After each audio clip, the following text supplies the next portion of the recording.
The cold did not just bite, it consumed. It was a living thing in the Wyoming foothills, a predator that had found its prey. Etta May had stopped feeling her feet an hour ago. Now, they were just heavy, useless things she dragged through the deepening snow, leaving ragged trails that the wind quickly erased. Dusk was falling, bleeding the last of the gray light from the sky, turning the snow from white to a deep, bruising purple. The pines stood like silent judges, their branches heavy with the burden of the coming storm. Her shawl, a thin thing of worn wool, was torn from where she had caught it on a branch. It offered no warmth. The wind sliced through her calico dress as if it were muslin, finding her skin, her bones, her very core. She stumbled, catching herself on a frozen log, and the movement sent a sharp, throbbing pain through her left cheek. She touched the spot, her fingers numb, and winced. The skin was swollen, tight.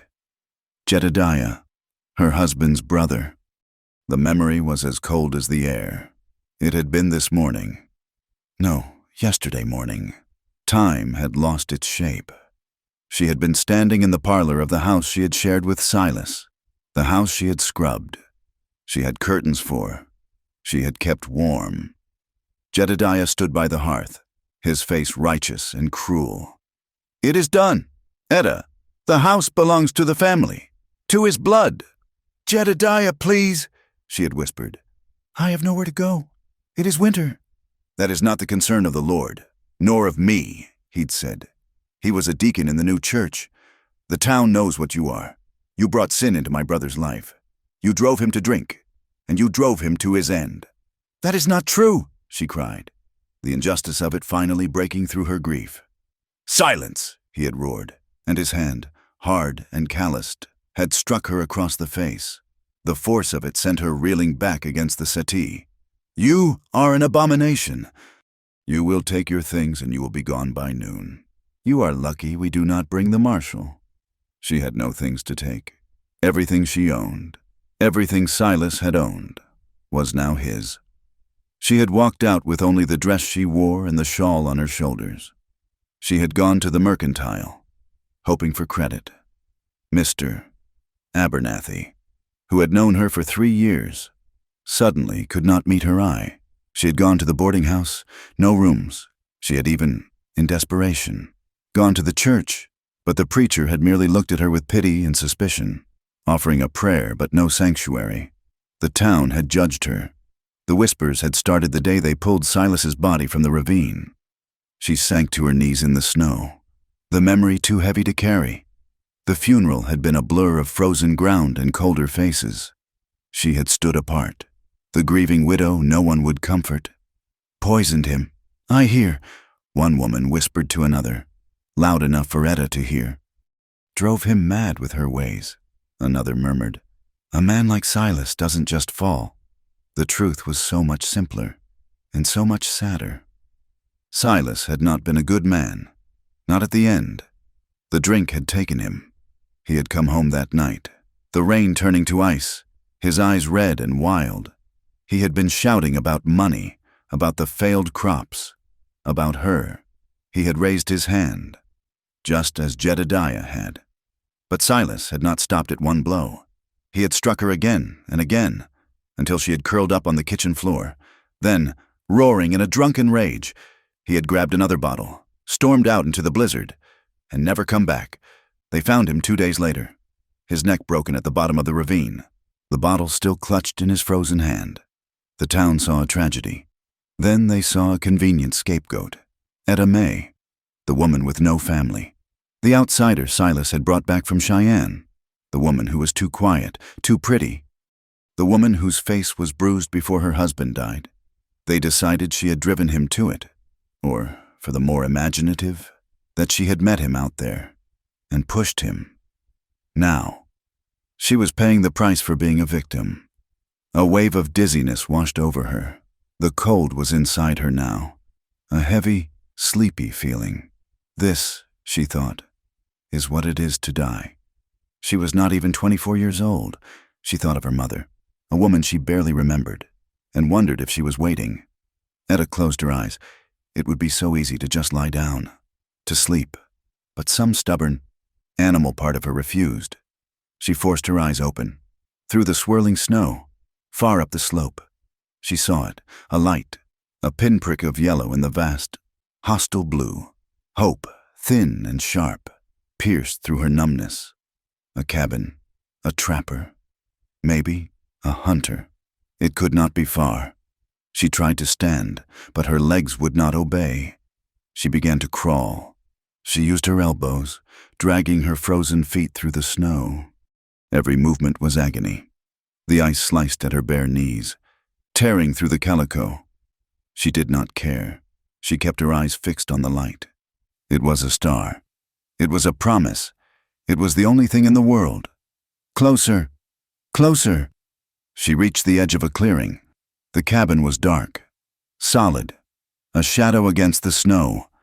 The light came from a single window.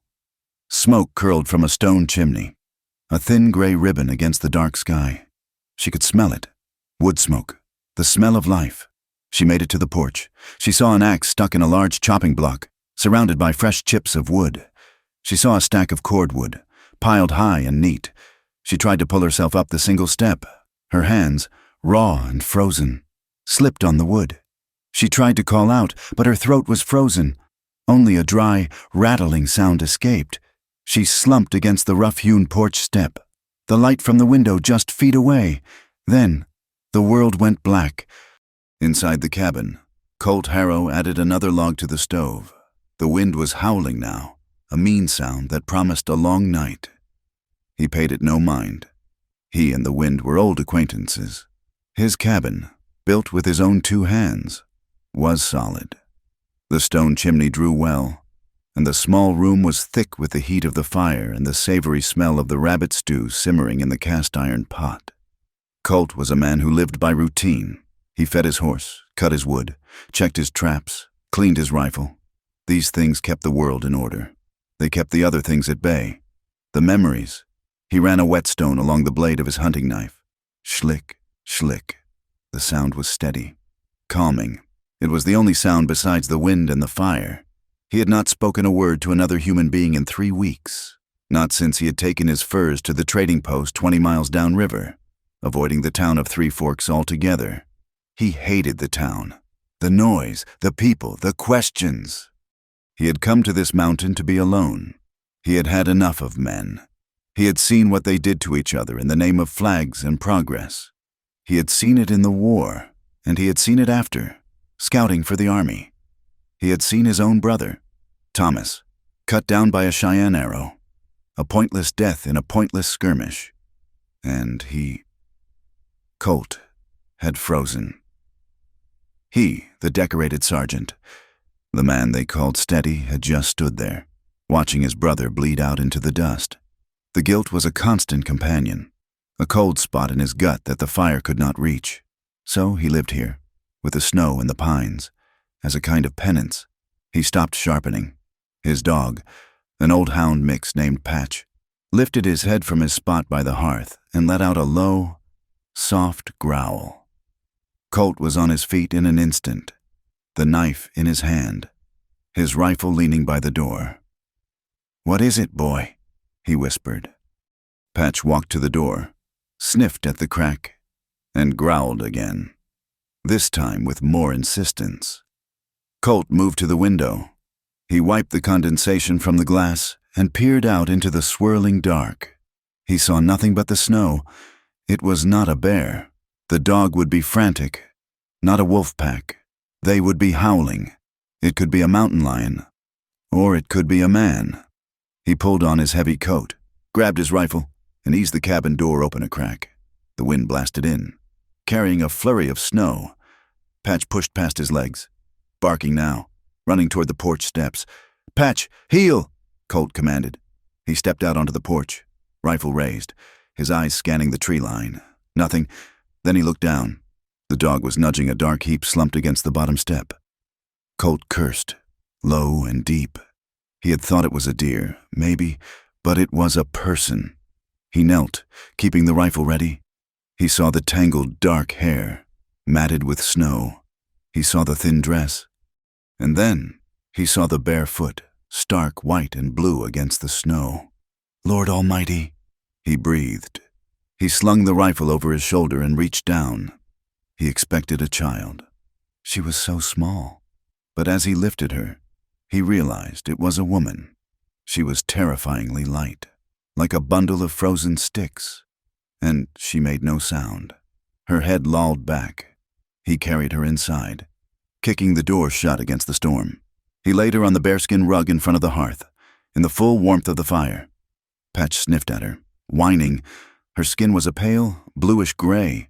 Her lips were cracked and dark. He put his fingers to her neck, under her jaw.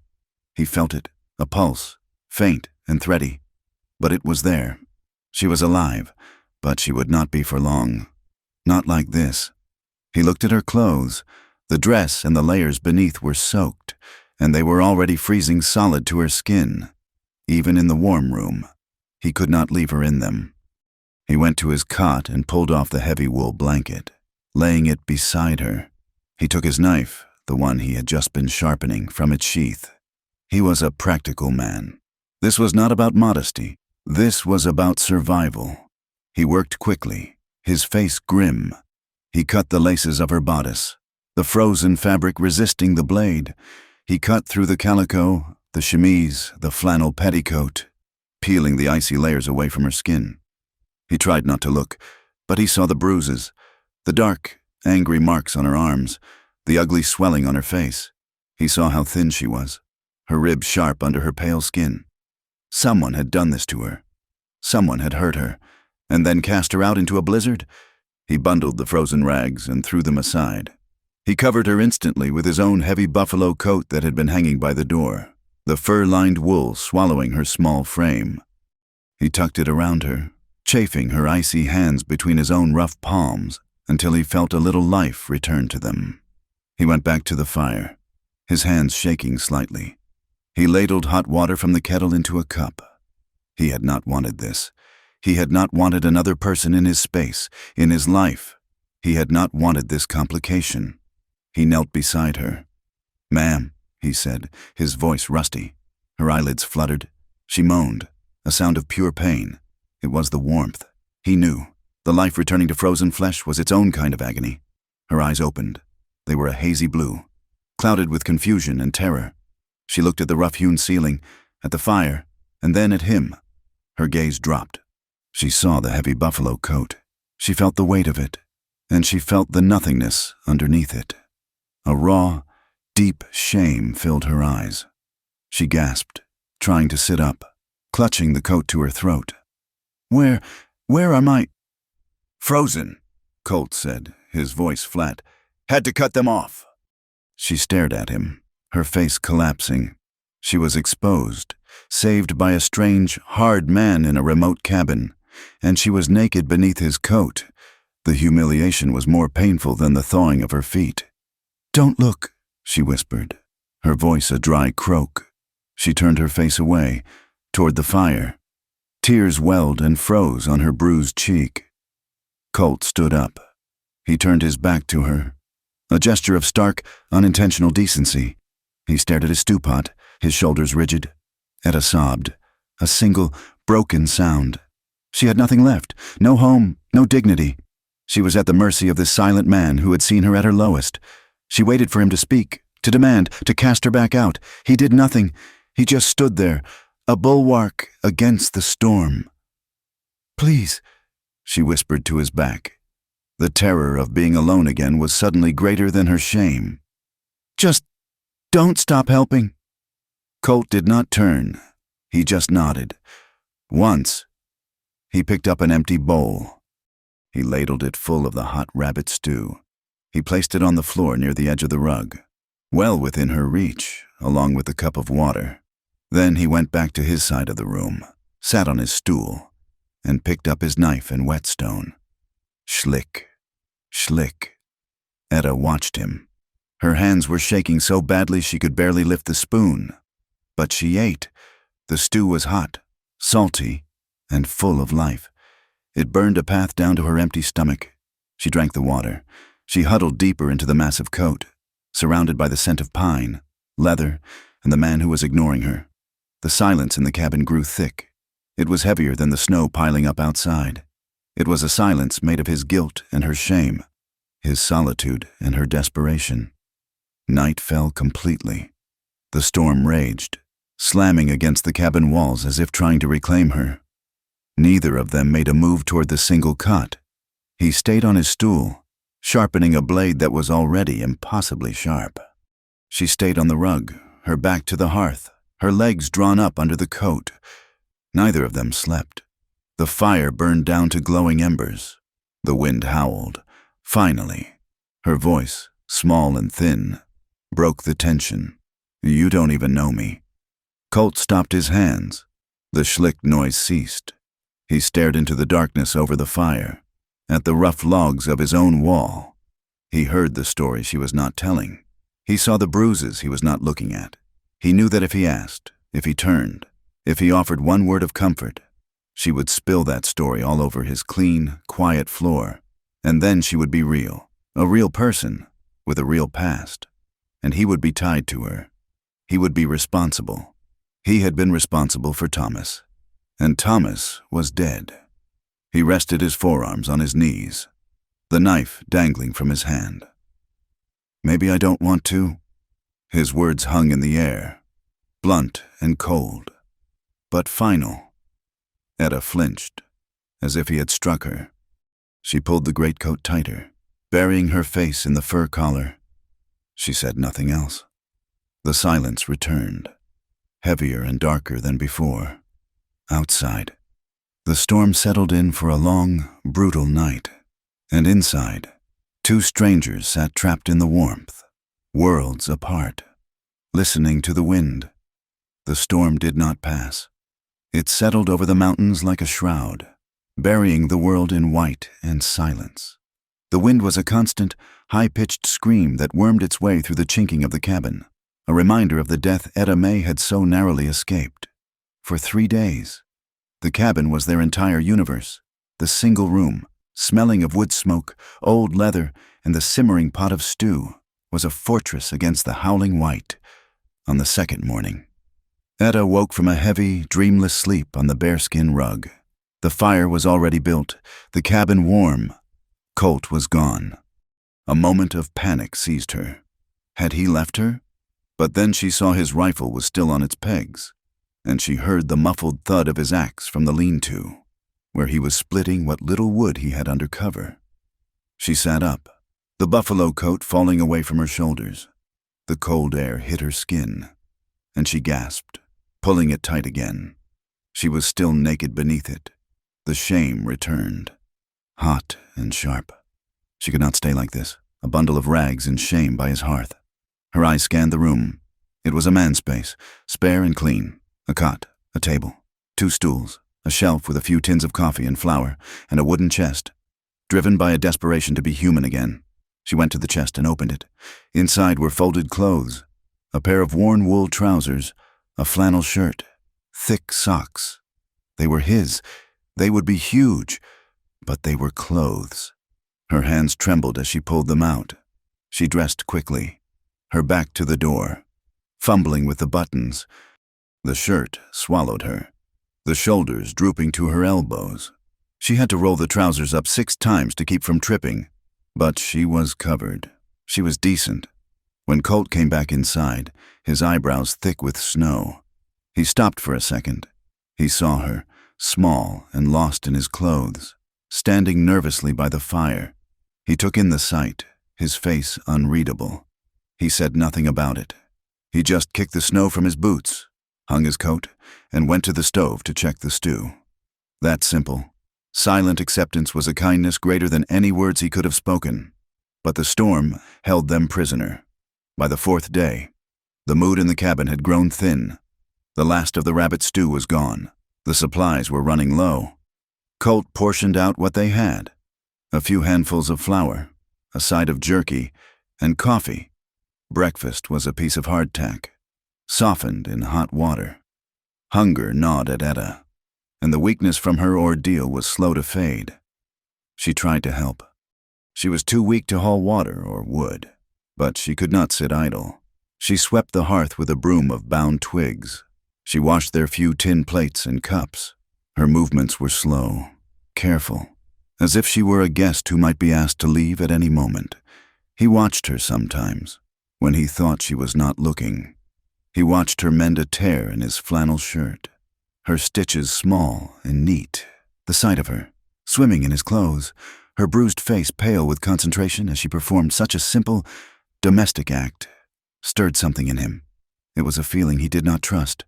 "You're good with a needle," he said, his voice startling them both. Etta looked up, her fingers pausing. I used to mend things at the saloon in Cheyenne." He stopped oiling his rifle, resting his hands on the barrel. "A saloon?" "In the kitchen," she clarified quickly, her face flushing. She did not want him to think what everyone always thought. "I was an orphan. The cook, Mrs. Beale, she took me in. I peeled potatoes, washed linens, mended the tablecloths. I worked there since I was 12. She looked down at the shirt in her lap. "It was a living—" She had offered a piece of her past. The quiet cabin demanded he offer one in return. He nodded, looking past her, out the frosted window. "I was a scout, after the war." He did not say which war. He did not need to. "Thought I was good at it. Good at reading the land." He paused, the silence stretching. "I had a brother, Thomas, younger than me. He came west, wanted to be a rancher. I brought him out." Colt's knuckles whitened on the rifle. "We were tracking a small band of Cheyenne, just scouts, like us. A misunderstanding. They thought. It does not matter what they thought. It was quick, pointless. He did not make it." He said the words flatly, like a weather report. But Etta heard the mountain of grief buried beneath them. She saw the man haunted by the ghost of his brother, and she understood, in a way she could not quite name, why he had locked himself away from the world. "I'm sorry," she whispered. He just nodded, and went back to oiling his rifle. The silence that returned was different.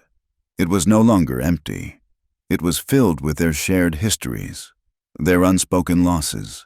A new, fragile closeness began to grow in the quiet. It was in the way he passed her the ladle for the thin flour and water gravy without her having to ask. It was in the way she took the heavy snow bucket from him at the door, her small hands brushing his. She folded his blanket from the cot each morning, a task he had never bothered with, and he found he liked the neatness of it. Her bruises began to fade. The angry purple on her cheek softened to a sickly yellow, then a pale shadow. Her skin regained its color. Her hair, which she now washed and combed back in a simple braid, shone in the firelight. Colt found himself watching the line of her throat when she drank her coffee, the weariness in her eyes as she stared into the flames. He was seeing Etta May, not just the frozen woman he had rescued. But the nights were the hardest. The cabin was too small, the silence too loud. He gave her the bearskin rug by the fire, the warmest place, and he took the cot, though it was nearer the drafty wall. He would lie awake, listening to the wind, and listening to her. She tried to be quiet. She truly did, but in the dark, with the storm her only witness, the walls she kept up during the day crumbled, the grief for her lost life, not for Silas, the man who had hit her, but for the life she was supposed to have had, and the raw terror of her future, a future where she was hunted and alone, would well up and choke her. One night, a sob escaped her, a sharp, broken sound that cut through the howl of the wind. Colt went rigid. He lay on his cot, his eyes wide open in the dark, his fists clenched. He told himself to stay put. He was not a man for comfort. He was the man who froze, who watched his brother die. He was cold. He was a ghost. That is what Annabelle had said. Etta choked on another sob, stuffing her hand in her mouth to muffle the sound. He could not stand it. It was the sound of a small thing breaking. He rose from the cot. He did not light a lamp.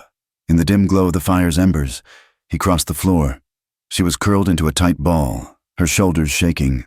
He stood over her, a dark shadow. She tensed, thinking he was angry. He said nothing. He simply reached down, took the heavy wool blanket from his own cot, and unfolded it.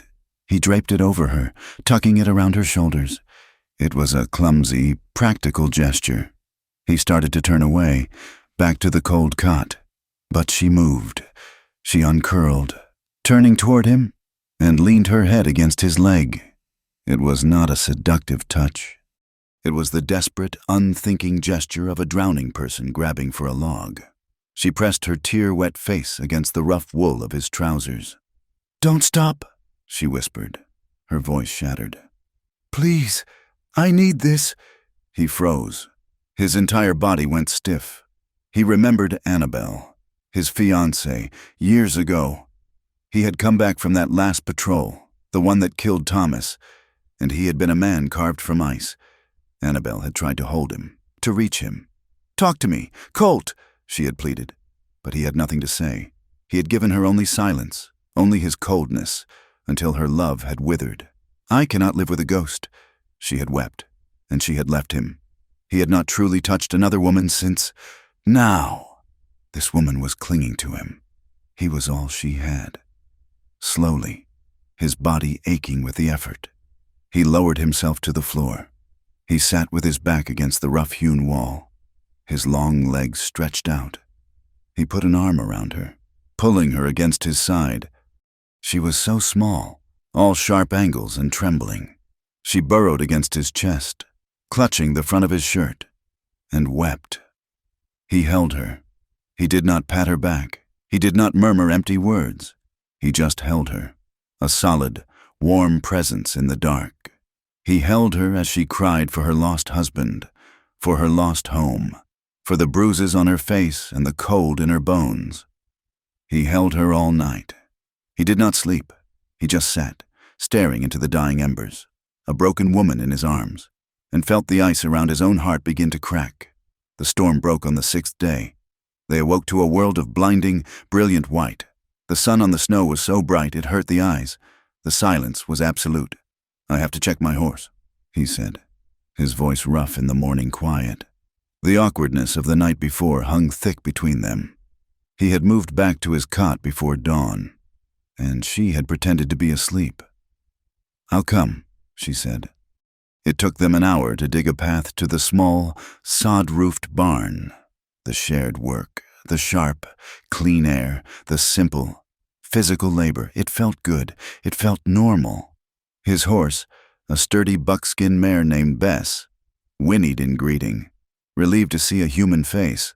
While Colt broke the ice in the water trough, Etta, growing bolder, picked up a curry comb. "She's beautiful," Etta said, stroking the mare's neck. "She's good stock," Colt replied, his voice softer than she'd ever heard it. Etta began to brush the mare's flank, her movements gentle. Colt finished with the water and turned to grab the same comb to work on the other side. He reached for it at the exact same moment she did. Their hands met, his, hard, calloused and scarred, covered hers, which was small and soft but chapped from the cold. Neither of them pulled away. The touch lingered. It was just skin on skin, but it was electric. It was the first simple, human touch that was not born of desperation or rescue. Warmth flooded Etta's arm, a feeling she had thought was dead and buried. She looked up at him, her eyes wide, and then a sound he had never heard from her bubbled up. She laughed. It was a rusty, quiet sound, but it was a real laugh. It startled him so much that he smiled back, a real, unguarded smile that lit his gray eyes and smoothed the hard lines of his face. For a second, he was not the ghost. He was just a man. Then, as quickly as it came, the shame crashed over him. The memory of Annabelle, the guilt of Thomas. What right did he have to smile? To feel this? He snatched his hand back as if the comb were hot iron. He looked away, his face hardening, and abruptly turned to throw hay into the manger, his back to her. Etta's laugh died in her throat, the rejection a small, cold sting. They walked back to the cabin in silence. A knock on the door that afternoon felt like a violation. Colt was instantly on his feet, his rifle in his hand. He motioned for Etta to move to the far corner, out of sight. "Who is it?" he called. "Just Amos Pike. Colt! Checking my lines. Lord, it's a cold one." Colt recognized the voice. He lowered the rifle, but his body stayed tense. He unbarred the door. An old trapper, his beard a frozen tangle of ice, stamped his snowshoes on the porch. "Come in, Amos. Warm yourself," Colt said, his voice flat. Amos Pike shuffled in, bringing a blast of cold air. He nodded to Colt, then his eyes landed on Etta. He blinked, surprised, but his frontier manners held. He just dipped his head. "Ma'am." "Coffee?" Colt asked. "Already pouring a cup. Don't mind if I do." Amos gratefully took the hot tin cup. "Town's all in a fuss," he said, by way of conversation, blowing on the coffee. "Just came from Three Forks. Seems that widow of Silas's. The one who—" He glanced at Etta, his eyes sharp with curiosity. "The one whose husband had that accident. She's run off." Etta went perfectly still. "Jedediah's telling everyone she stole a lockbox of family heirlooms before she lit out," Amos continued, enjoying the gossip. "But the real talk is she's shacked up with some mountain man. Seduced him. They're saying. Marshall's putting together a party to come looking for her. Soon as this snow melts enough to ride." Etta made a small, broken sound, like a stepped-on bird. Her face, which had just regained its life, went as white as the snow outside. "Seduce," she whispered, the word a drop of poison. They had twisted a rescue into a scandal. They had made him a villain. Colt's face turned to granite. He set his own cup down on the table with a quiet thud. He stood up, and the small cabin suddenly seemed to shrink around his size. "Amos," he said, his voice dangerously low. The trapper looked up, startled by the tone. "Colt, you'll finish your coffee," Colt said, cutting him off. "And you'll get out. Now, see here, I meant no." "And you will never speak her name again," Colt growled, taking a step toward him. "Not in this cabin, not in that town. You don't know her. You ain't seen her. You understand me?" The threat was absolute. Amos Pike, a man who had faced down grizzlies, saw the look in the ex-scout's eyes and knew this was a fight he would not win. He nodded. Once, quickly. He drained the last of the hot coffee, set the cup down, and scrambled for the door. "No offense, Colt, no offense." He was gone. Colt slammed the bar back across the door. He turned. Etta was crying, her face buried in her hands, her shoulders shaking. "It's no use," she wept. "It's what I am. I'm a curse. They'll never let me go. They'll ruin me. And now they'll ruin you, too." He stood there for a long moment, watching her break. All the walls he had built, all the coldness he had wrapped around himself for years, it was all useless against this. The injustice of it was a bitter, metallic taste in his mouth. He crossed the room in 2 strides. He did not kneel this time. He just reached down and put his hand under her chin, forcing her to look at him. Her face was a mask of tears and despair. "He ain't coming here," he said, his voice rough. "No one is." "You don't know that," she cried. "They'll say that we—" He knew what they would say. He did not care. All he saw was her pain, a pain that mirrored his own, a pain that came from being judged by a world that knew nothing about the truth. He touched her cheek, the one that had been bruised, his thumb tracing the faint shadow that remained. She stopped crying, her breath catching in her throat, her eyes locked on his. He did not know what he was doing. He only knew he could not stand her pain, and he could not stand the thought of her leaving, of her being taken. He leaned down and pressed his lips to hers. It was not a gentle kiss. It started tender, hesitant, a question asked in the only language they had left. But her need, her raw, desperate hunger, rose to meet his. Her hands, which had been limp in her lap, flew up, gripping the front of his shirt as if he were the only solid thing on earth. The kiss deepened, becoming something else. It was aching. It was hungry. It was not about love. Not yet. It was about the raw, desperate need of 2 broken people. It was about the storm inside that was worse than the one outside. It was a kiss full of sadness, of shared wounds, and of a wild, burning want that neither of them had a name for. He pulled her up from the stool and into his arms, her body flush against his other hand tangled in her hair, holding her fast. Their embrace was not about comfort. It was about possession. It was about two outcasts clinging to each other, a defiant, silent no to the world that wanted to tear them apart. That night, neither of them spoke of the kiss. Words were too clumsy, too dangerous. They could not name what had happened, so they let the silence hold it. When it was time to sleep, a heavy awkwardness fell. Etta moved to her place by the hearth, pulling the bearskin rug into position. Colt stood by his cot, his back to her, and banked the fire for the night. The small cabin was cast in the dim, flickering orange of the embers. He took off his boots. She heard the cot creak as he sat on it. He was going to leave her on the floor, just as before. The kiss had changed nothing, or perhaps it had changed everything, and he regretted it. A cold knot of loneliness, one she had almost forgotten, tightened in her stomach. Colt did not lie down. He sat there for a long minute, his hands on his knees, staring at the floor. Then he let out a long, slow breath, a sound of resignation, of a battle lost or won. "You'll freeze on the floor," he said, his voice low and gravelly. "The cold comes up through the boards." Etta did not move, her back to him. "There's room," he said. The words sounded like they were dragged from him. She turned, slowly. She could just make out his shape in the dimness, a broad-shouldered shadow sitting on the edge of the narrow cot. It was barely wide enough for one man, let alone two people. But it was warmer than the floor. It was an offering. She rose, her bare feet silent on the wood. She was still wearing his clothes, the flannel shirt and wool trousers. She walked to the cot. He did not look at her, but he shifted, moving his body tight against the cold log wall, giving her as much space as he could.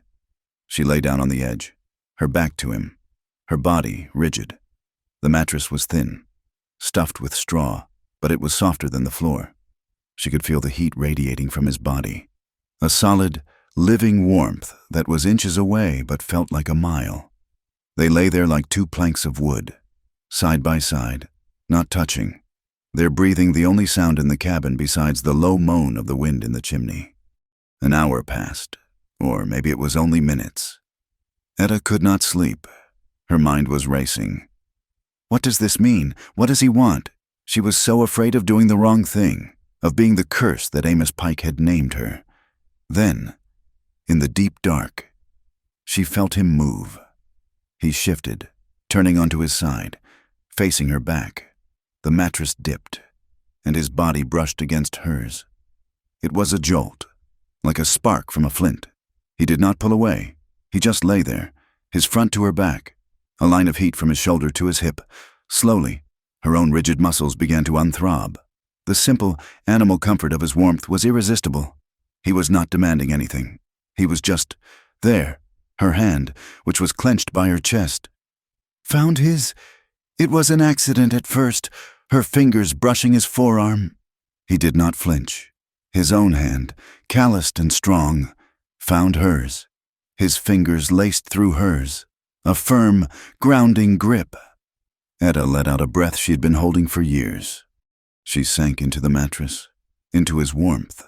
Her hand held fast in his, and for the first time since Silas's death, she slept a deep, dreamless, and unafraid sleep. Colt was awake long before the dawn. It was his habit, born of war and solitude. He had not slept, not really. He had lain awake, listening to her breathe, feeling the small, trusting weight of her hand in his. It was a terrifying feeling. It was a feeling he had sworn he would never let himself have again. He watched the light in the cabin change from black to a faint, pearly gray. He could see her face, turned toward him on the pillow they shared. Her features were soft in sleep, the lines of fear and grief erased. The shadow of the bruise on her cheek was almost gone. Her dark hair was a tangle on the rough ticking. He was possessed by an urge he did not understand. He leaned closer, careful not to wake her. He smelled the faint, clean scent of her skin. He pressed his lips gently to the bare curve of her shoulder, where the collar of his own shirt had fallen away. Her skin was warm. She sighed in her sleep, nuzzling deeper into the blanket. Colt pulled back as if burned. He slipped out of the cot, his movements silent. He pulled on his boots, stoked the fire, and went outside into the biting pre-dawn cold to chop wood. The rhythmic thwack of the axe, a punishment for the tenderness that was growing in him like a weed. The thaw came on fast. The world, which had been silent and frozen, was suddenly alive with the sound of running water. Water dripped from the eaves of the cabin in a steady, maddening rhythm. The snow on the roof slid off in great, heavy sheets. The creek down in the gully, which had been a ribbon of ice, was now a roaring, muddy torrent. Patches of brown, dead earth appeared on the hillsides like open sores. For Etta, the sound was one of hope. It meant spring. It meant life. For Colt, it was the sound of a closing trap. It meant the trails were opening. It meant the path to Three Forks would soon be clear. Amos Pike's gossip would have had a week to fester. The trapper would have told his story at the mercantile, at the saloon. By now, the whole town knew. The whole town would be condemning the mountain man, Colt Harrow, who had taken in the wicked widow. He became restless. He spent hours outside, cleaning his rifle, checking the perimeter, his eyes constantly scanning the tree line where the path from town would eventually appear. He was silent, the easy quiet between them replaced by a grim tension. Etta felt it. The shared glances were gone. He passed her the coffee pot without looking at her. "Colt?" she finally asked one evening. He was standing at the window, staring out at the muddy, melting snow. "What's wrong?" "It's the thaw," he said, his voice flat. "It changes things." "It's good, isn't it? It means they can ride," he cut in, turning to face her. His face was hard, the face of the man who had first opened the door to Amos Pike. "It means that Trapper's story is all over town by now."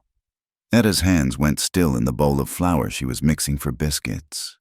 "Oh, they ain't just going to let it go. Etta, not a town like that.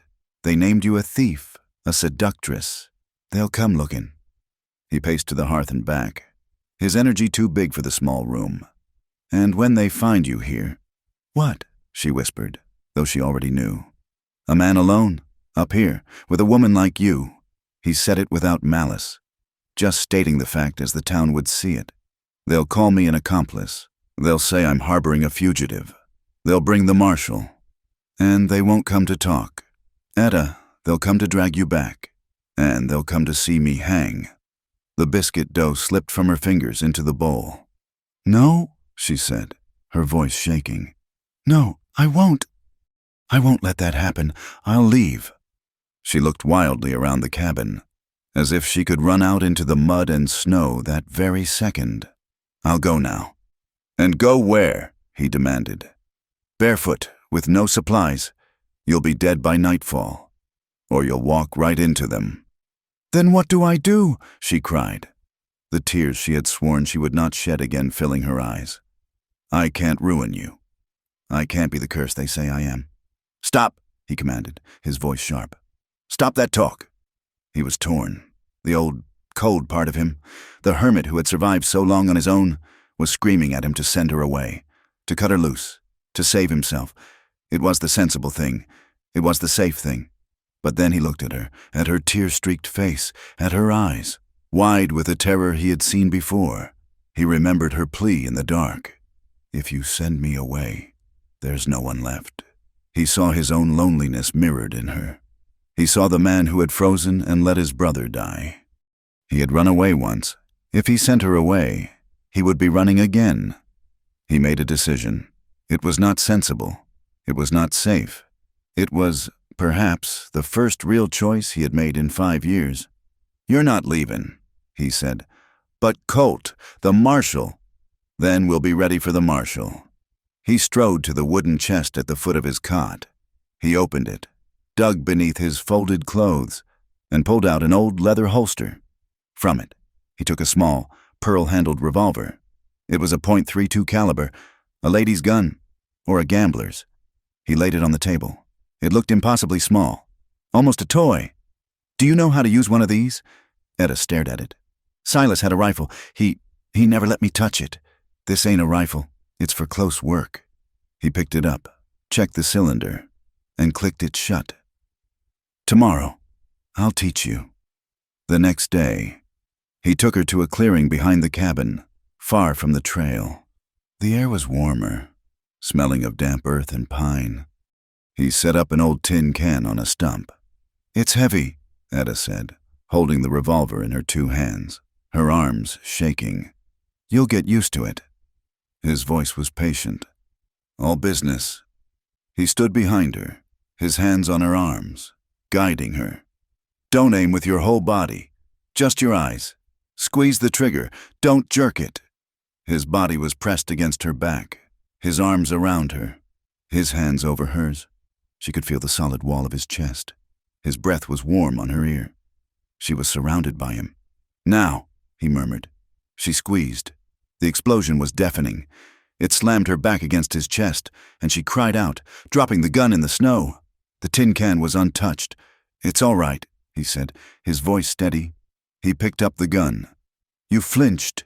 You closed your eyes. Keep them open. Look at what you're afraid of." He put the gun back in her hand. This time, he did not hold her. He stood beside her. Again, she fired. And again. And again. She missed every time, but she stopped flinching. She stopped closing her eyes. She stared at the can, her face set in grim concentration. "Good," he said, when the cylinder was empty. "We'll do this every day." As they walked back, he put his hand on the small of her back. It was not a lover's touch. It was a touch of comradeship, of pride. They needed meat. The thaw had driven the game higher, and their supplies were almost gone. "We'll ride out," he said. "The mare can carry us both, but I have a pack mule. We can hunt, and we can see what the trails look like." They rode out at dawn, Colt on Bess and Etta on the steady, slow-moving mule. The world was stark and beautiful. The snow was patchy, the ground a mess of mud and melting ice. They followed a creek bed, its water running high and fast. The wind was sharp, but it carried the promise of spring, not the threat of death. In the distance, the thin, lonely howl of a coyote echoed off the granite cliffs. They worked as a team. He taught her how to look for tracks, for the small signs of life. She had sharp eyes. She was the one who spotted the rabbits. A flicker of movement in a thicket of buckbrush. He dismounted, his rifle in his hand. He was quiet, fast. The shot was clean. When he came back, the two rabbits tied to his saddle. He saw her looking not at the kill, but at him. Her expression was one of clear, unguarded admiration. He was competent. He was strong. He was a provider. He was everything Silas had not been. He found himself flushing, and he quickly mounted his horse, turning away to hide it. That night, they ate rabbit stew, thick and rich. The tension of the past few days had eased, replaced by a comfortable weariness from the ride. They sat by the fire, the plates clean. They had fallen back into their easy silence. "You're a good shot," Etta said quietly. "I was taught," he said. "In the war?" He nodded, staring into the flames. He was quiet for so long. She thought he would say no more, but the day spent in the open, the shared hunt, the quiet presence of this woman who was no longer a stranger, had loosened something in him. "You see me? You think I'm strong," he said, his voice so low she had to lean forward to hear. "You're wrong, Colt. I've seen you. You're—" "No," he said, his voice rough with a self-hatred that stunned her. "You see this cabin? You see me hunt. That's not strength. That's hiding. The one time it mattered, the one time my brother needed me." He stopped. He rubbed his face with his hands, a gesture of profound weariness. "We were pinned down," he whispered. "By that creek. It was just a handful of Cheyenne scouts. They were as lost as we were. It was a mistake. All of it. An arrow hit Thomas in the chest. He fell off his horse. He was right there, 10 yards from me. Colt's hands fell to his knees, and he clenched them. He looked at me, Etta. He didn't even say my name. He just looked at me, and I didn't move. I just sat there, behind a rock. I watched him. I just sat there and watched him die. The sergeant, the brave scout. I didn't move. I just stood there. He finally looked at her, his eyes hollowed out by the memory. That's who I am. Etta, the man who freezes. The confession hung in the air, raw and terrible. Etta felt her heart break, not for the boy who had died, but for the man who had lived. She moved from her stool, kneeling on the floor in front of him. She took his clenched fists in her small hands, forcing them open. Then, she raised her hands and touched his face. She held his rough cheeks, her thumbs tracing the lines of pain around his mouth. He flinched at her touch, his eyes squeezing shut, as if he could not bear her witness. "No," she whispered, her voice fierce. "That's not who you are. That's a story you tell yourself." His eyes opened, startled. "I know who you are," she said, her gaze steady and unwavering. "You're the man who walked out into a blizzard for a stranger. You're the man who cut frozen clothes off a woman you didn't know, and then turned your back to give her dignity. You're the man who held me all night because I was crying." She leaned in, her forehead almost touching his. "You didn't freeze when you found me. You ran to me. That's who you are, Colt Harrow. You're the man who saved me." He stared at her, his throat working. He saw no pity in her eyes. He saw no disgust. He saw truth, a truth he had not allowed himself to see. He had been so defined by his one failure. He had not recognized his own redemption. A single, hot tear, the first in 5 years, escaped his eye. He did not wipe it away. He just looked at her, this woman who had seen the worst of him and had chosen to see the best. He brought his own hand up, covering hers where it lay on his cheek. He kissed her palm. She understood. The last wall was down. She took his hand, the one that had held her in the dark, the one that had taught her to shoot, the one that he had just bared his soul with, and she pressed it, flat against her chest, over her heart. She held it there, letting him feel the steady, strong beat. A life that was hers, but a life that he had saved. He looked down at his hand, spread open over her. He felt her heart, solid and true, beneath his palm. He understood her gesture. She was his, and he was hers. He looked up, meeting her eyes. He thought of her first night, her desperate, whispered plea. "You don't have to ask any more," he whispered, his voice thick. "I won't stop." He leaned in and kissed her, and this kiss was not the hungry, desperate crash of 2 drowning people. It was a kiss of profound, knowing, and absolute choice. It was a promise. In that moment, the cabin was the only place in the world. There was no town, there was no marshal. There was only the fire, and the woman in his arms, and the love that had bloomed, fierce and stubborn, in the frozen-over wound of his heart. They did not hear the hoofbeats. They did not hear the men dismounting. There was a sudden, violent crash. The glass of the single window exploded inward, spraying the floor with glittering shards. Etta screamed. It was followed by the deafening crack of a rifle shot. The bullet slammed into the log wall, just above Colt's head, sending splinters of wood flying. Colt was on his feet before the echo died. He shoved Etta to the floor, behind the stone hearth. "Stay down! Don't move!" He was no longer the lover. He was no longer the ghost. He was the soldier. He dove for his rifle, his face a mask of cold, terrible rage. He levered a shell into the chamber, his eyes on the shattered black square of the window.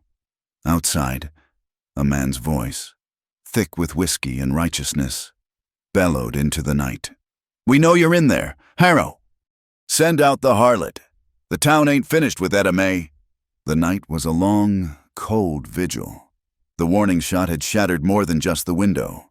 It had shattered the fragile peace they had built, reminding them that the world was still out there, hungry and cruel. Colt had boarded the broken window with planks from the woodpile, plunging the cabin into near-complete darkness, save for the low-burning fire. They did not sleep. They sat, Colt in his chair with the rifle across his knees, Etta on the hearth, watching his face in the dim light. Every gust of wind, every snap of a branch, made her jump. "They won't come back tonight," he said, his voice a low rumble. "They were drinking. That was a warning. They'll wait for daylight. They'll want to make a show of it." "Colt," she whispered, her voice trembling. "What are we going to do?" He looked at her, his eyes dark and unreadable. "Tomorrow," he said. "We'll know more tomorrow." Dawn came not with light, but with a slow, gray dilution of the dark. The air was cold, the cabin thick with the smell of stale smoke and fear. Colt was already at his post by the wall, peering through a small crack in the newly boarded window. He had been there for an hour, unmoving, his body a coiled spring. Etta had made coffee, her hands shaking so badly she spilled the grounds. They drank it black, scalding, and in silence. The sound of hoofbeats came just as the sun broke over the eastern ridge. It was not a single rider, it was several. Colt's body tensed. "Stay away from the door," he ordered, his voice flat and hard. He moved to stand beside the heavy plank door, his rifle held at his side. "Muzzle down." Etta pressed herself into the far corner, the small, cold revolver he had given her clutched in her hand. Her heart was a trapped bird, beating against her ribs so hard she thought it might break. "Harrow!" The voice was the same one from the night before, but the whiskey-fueled bravado was gone, replaced by a cold, righteous anger. "Colt Harrow, we know she's in there!" Etta's breath hitched. She knew that voice. "Jedediah!" "Show yourself!" another man yelled.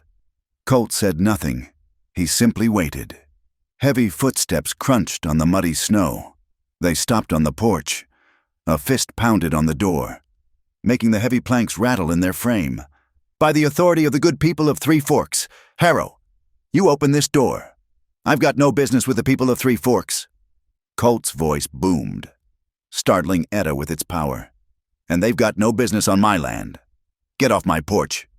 There was a muffled curse. "He's armed," a third voice, thin and reedy, whispered nervously. Etta recognized it as Mr. Abernathy, the mercantile owner who had refused her credit. "We are not here for you, Harrow," Jedediah shouted, his voice thick with piety. "We are here for the woman, the thief, the adulteress who bewitched my brother and sent him to his grave. Send her out! Liar!" Etta screamed from the corner, the word torn from her before she could stop it. "You're a liar!" A dark, cruel chuckle came from the other side of the door. "So, the little bird finds her voice. We hear you, Etta May, hiding behind your new man. Are you? It proves what we all said. You're a curse on good men. You've seduced this one, too." "She's a thief," Abernathy piped up, his courage returning. "She stole family heirlooms. Jedediah has a claim." "She's stolen nothing," Colt said, his voice dropping to a deadly calm. "And she is under my protection. You have 10 seconds to get off my property before I count you as trespassers. And I deal with trespassers myself." The silence that followed was heavy, absolute. Etta could hear the drip of water from the eaves, the nervous snort of a horse. "You're making a mistake, Harrow," Jedediah said, his voice tight. "A terrible, terrible mistake. You're harboring a fugitive. We'll be back, and we'll bring the marshal. We'll bring a dozen men. You think this cabin will stop us then? You think he'll care about your property lines? You'll hang, Harrow. You'll hang for protecting a killer." The footsteps retreated, heavy and angry. They heard the men mount their horses, the jingle of harness, the suck of hooves in the mud. Then the sound faded, leaving only the steady, dripping thaw. Colt did not move for a full minute. He just stood, his ear inclined toward the door, listening. Finally, he let out a long breath and rested his rifle against the wall. He turned. Etta was still in the corner, but she was no longer standing. She had slid down the wall, her face buried in her knees, her shoulders shaking in great, racking sobs. The revolver had fallen from her limp fingers. "Etta!" He crossed the room and knelt before her. "No," she wept, her voice muffled. "No, no, no!" She looked up, her face a ruin of tears and despair. "They're right. I am a curse. I'm all the things they said. Look what I've done to you. They'll come back. They'll kill you. All for me." "They're not going to kill anyone," he said, his voice rough. "I have to go," she said, scrambling to her feet, her eyes wild. "I have to leave. I can't have you ruined. I can't have your death on my soul. I'll go. I'll give myself up. I'll tell them you didn't, that I forced you." "Stop it." He gripped her arms, his fingers digging in, holding her still. "You are not leaving. But Colt, they'll hang you," she shrieked, the reality of Jedediah's threat crashing down on her. "They can try," he said, his face a mask of granite. "I'm not letting you go. I'm not sending you back to them. Ever. Do you understand me?" "But what choice do we have?" she whispered, her fight draining away, leaving only a cold, hollow fear. "They'll come back with the law. The law in Three Forks is Jedediah's word," he said with contempt. "And the law ain't here yet." He released her, his eyes already scanning the cabin. He was no longer a man waiting. He was a man preparing. "We can't fight a dozen men. Not here. This cabin won't hold." He began to move. He was a different person. The quiet, wounded hermit was gone. The soldier had taken his place. He went to the board he'd nailed over the window. He began reinforcing it, using the last of his nails, his hammer blows echoing the frantic beat of Etta's heart. "What are you doing?" she asked, her voice small. "Making it strong enough to hold for a few hours, buying us time." "Time for what?" He did not answer. He finished with the window and moved to the door, checking the heavy bar, the hinges. He pulled his cot away from the wall, positioning it to block the entrance if he had to. He was fortifying his home. He was choosing to protect her, even if it meant a fight he could not win. He had chosen her. He had chosen to stand against the world for her. The weight of his sacrifice settled on her. He was willing to die for her. This man she had known for little more than a week. This man who had been hiding from a ghost. While he worked, his movements economical and precise. He gestured to a small wooden box on the shelf. "In that box, there's a leather pouch, ammunition. Bring it to me." Etta nodded, her limbs feeling heavy. She went to the shelf and took down the small, unadorned pine box. It was heavier than it looked. She fumbled with a simple latch. Inside, there was no leather pouch, not on top. Instead, her fingers brushed against cold, hard metal and rough, folded wool. She saw a flash of dark blue fabric, confused. She lifted it out. It was a Union Army forage cap, dark and faded. Beneath it lay a folded wool uniform coat, the brass buttons tarnished. And resting on the coat was a small, heavy bronze medal, its ribbon faded from blue to a pale gray. She did not need to read the inscription. She knew what it was. She looked at the coat, at the sergeant's chevrons on the sleeve. She looked at the medal, a testament to bravery, to a man who had not frozen, who had, in the face of terrible fire, done something extraordinary. She thought of his story, his confession by the fire. "I just stood there. I watched him die." He had not told her about this. He had not told her about the man he was before that moment, the man who had been brave enough to earn the nation's highest honor. She sank to the stool, the heavy metal in her palm, the rough wool of the uniform in her lap, and she wept. She did not weep for fear, or for herself. She wept for him. She wept for the terrible, crushing weight of his silence. He did not see himself as a hero who had one moment of human failing. He saw himself as a coward whose entire life of bravery was a lie. He had been so broken by the one life he could not save. He had buried the man who had saved countless others. He had hidden his honor in a dark box, just as he had hidden his heart in this remote cabin. "What is it?" Colt's voice was sharp. He stopped his work and turned, seeing her with the uniform. His face went pale, then dark with a sudden, private shame.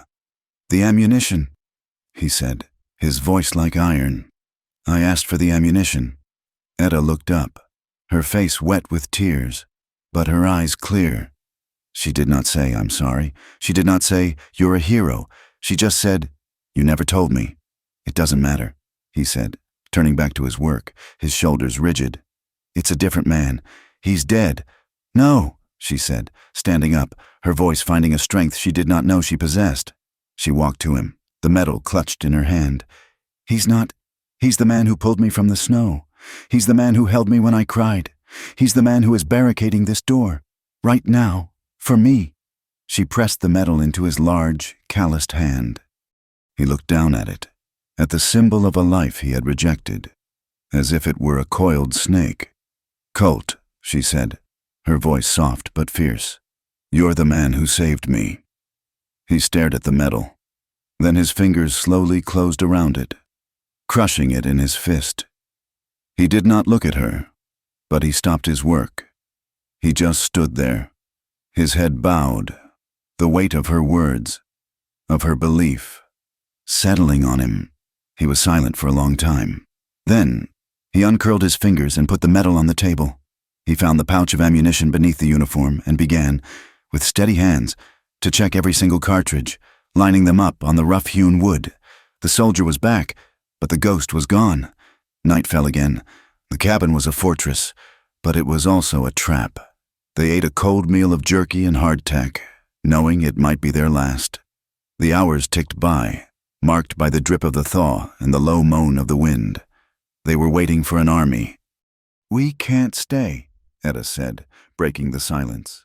"Colt, we can't win. You said it." "We won't have to," he said. He had been staring at the wall, at a map of the territory he had sketched on a piece of hide. "What? What do you mean?" He turned to her, his eyes alive, sharp. "I told you I was a scout. I know these mountains better than Jedediah knows his Bible." "The pass," he said, tapping the map. "The North Pass. It's high, and it's dangerous this time of year. The snow is heavy. The thaw makes it unstable. They'll never think we'd be foolish enough to try it. They'll expect us to make a run for it south, back toward the flatlands. They'll have the trail watched." "The North Pass," Etta repeated, the words tasting of cold and fear. Can we make it?" "It will be hard," he said, his gaze unflinching. "It will be the hardest thing you've ever done, but it leads to the high country.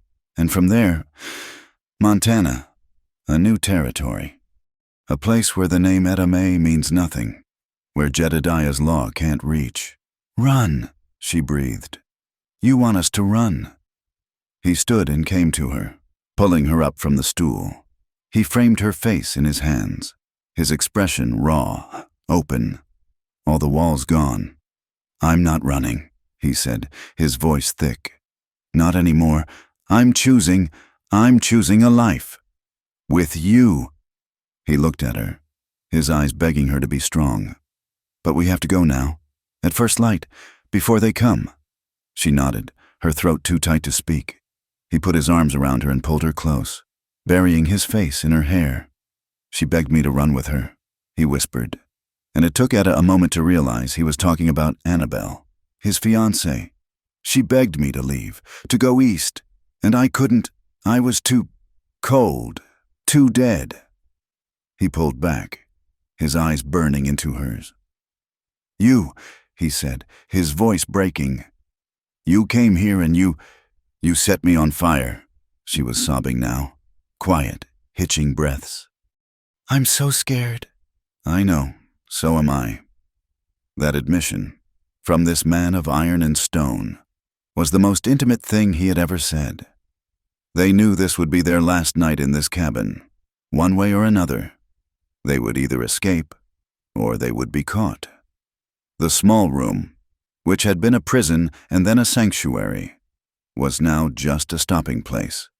He led her to the cot. This time, there was no hesitation. This was not about comfort or shared warmth. It was a desperate, final claiming. Their embrace was raw, almost violent in its need. It was a goodbye to the ghosts, a farewell to the people they had been. It was the frantic, clinging touch of two people about to leap from a cliff, holding on to the only thing that was real in the world. He kissed her like he was starving, like he was drinking, and she met his hunger with her own, her hands gripping his shoulders, her body arching against his. This was not a gentle coming together. It was a collision. It was a desperate affirmation of life in the very face of death. It was two scarred, broken souls clinging to each other, their movements hurried and desperate, as if they could somehow forge themselves into a single being that the world could not tear apart. After, they lay tangled in the darkness, their bodies slick with sweat, their hearts pounding in unison. The silence was absolute. "Colt," she whispered into the dark, her voice trembling. Promise me you won't leave me, no matter what happens. Promise me you won't freeze." He was silent for a moment. Then he rolled, pulling her on top of him, his hands gripping her so tightly it hurt. He looked up at her, his face a pale shadow in the darkness. "We are either both free, Etta May," he said, his voice a low, unbreakable vow, "or neither of us is." He held her like that until the first pale hint of gray touched the cracks in the boarded-up window. They moved in the darkness, a well-practiced team. He loaded the mule with what little they had: ammunition, a side of jerky, his whetstone, a blanket, and the last of the coffee. Etta filled 2 canteens from the water barrel. He saddled Bess, his movements quick and sure. The animals, sensing the urgency, were nervous, their breath pluming in the frigid air. The thaw had paused in the night, and a new, sharp frost covered the ground. "It will be cold," he said. He unfastened his heavy buffalo coat, the one he had first covered her with. "No, Colt," she said, her teeth already chattering. "You'll need it. Put it on," he commanded, his voice leaving no room for argument. He held it open for her, and she slid her arms in, the heavy fur and leather swallowing her. It was still warm from his body. "You'll freeze," she whispered, her hand on his chest. He was wearing only his wool shirt and a vest. He caught her hand, pressing it to his lips. He looked at her, and in the dim, pre-dawn light, she saw his smile return. It was not the brief, ashamed smile from the barn. It was a full, real smile, and it was devastating. "I'll burn through the night thinking of you," he said. He lifted her into the saddle, then swung up behind her, his arms caging her in. He pulled the mule's lead rope tight. "Hold on," he whispered against her ear, "and do not look back." He kicked the mare into a trot, not toward the town, but north, toward the high, cold, and dangerous pass that was their only hope.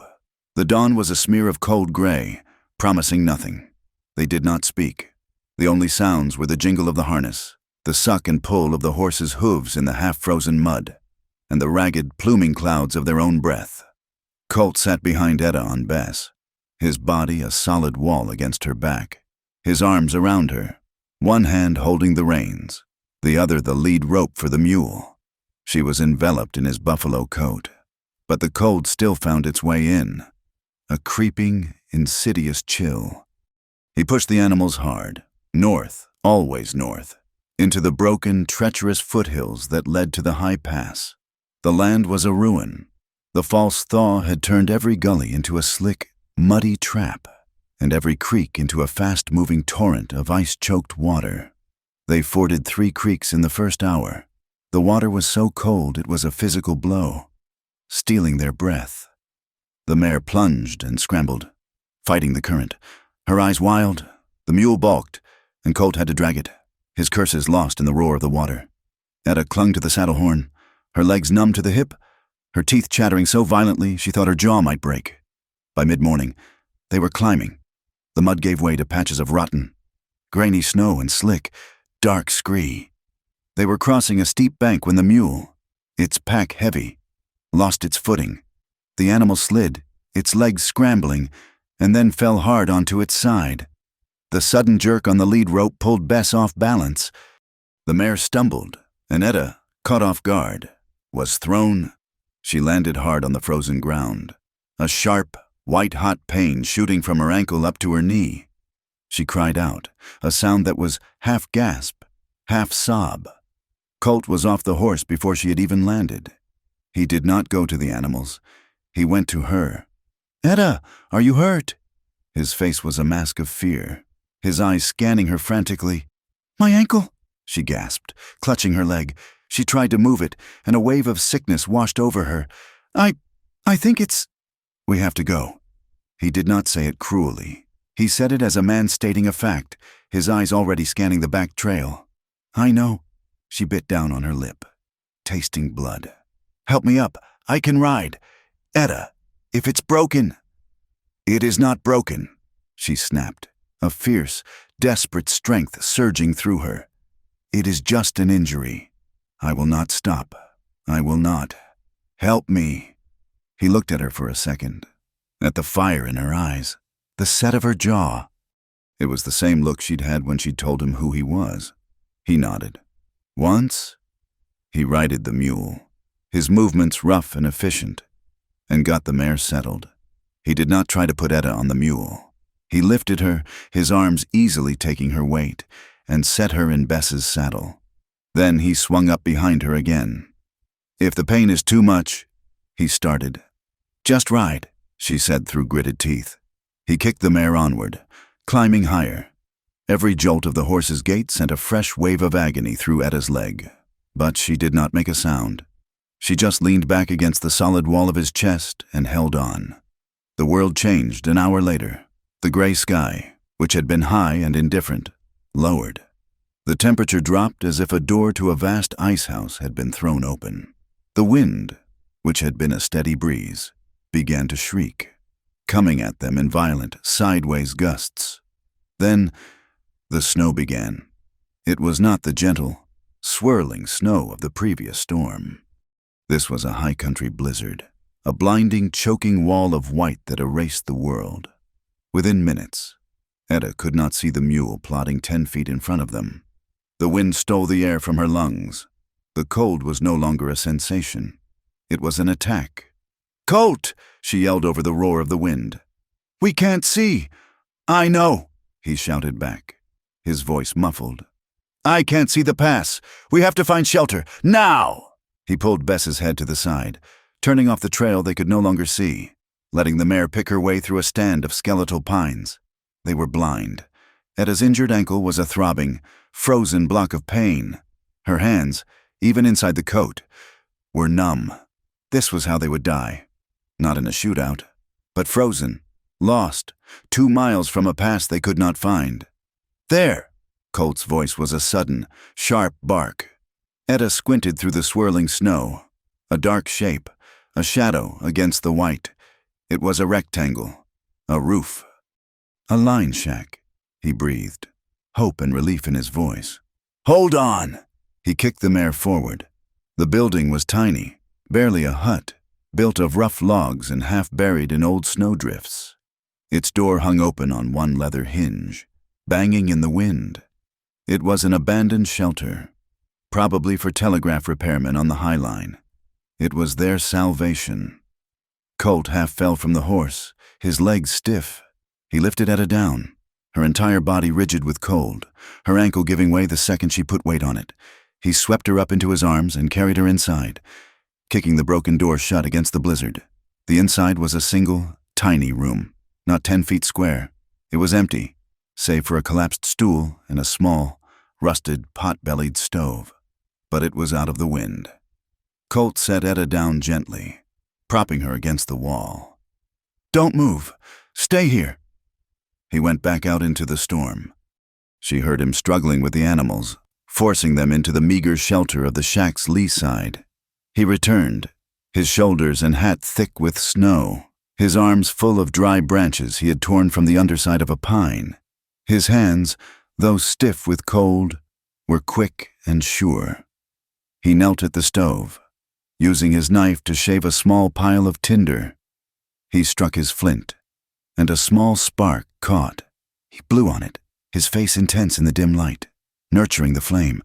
A small, miraculous fire caught. He added larger twigs, then a branch. The small stove began to tick as it heated, and a plume of smoke, acrid and beautiful, filled the room before finding the chimney. Etta had not stopped shivering. She was shaking so hard her bones hurt. The pain in her ankle was a distant, secondary agony to the all-consuming cold. Colt came to her. He sat on the floor and pulled her from the wall, turning her so her back was to his front, pulling her tight against his chest. He wrapped his arms around her, caging her in, and began to rub her frozen hands between his own. "It's all right," he murmured, his voice low, his warm breath on her ear. "It's all right.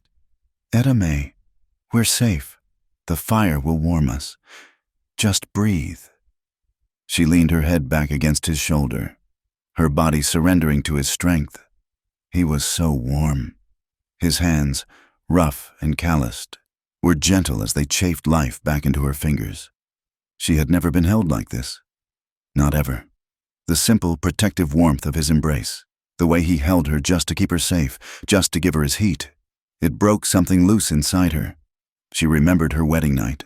Silas, his face flushed with whiskey, had not held her. He had not kissed her.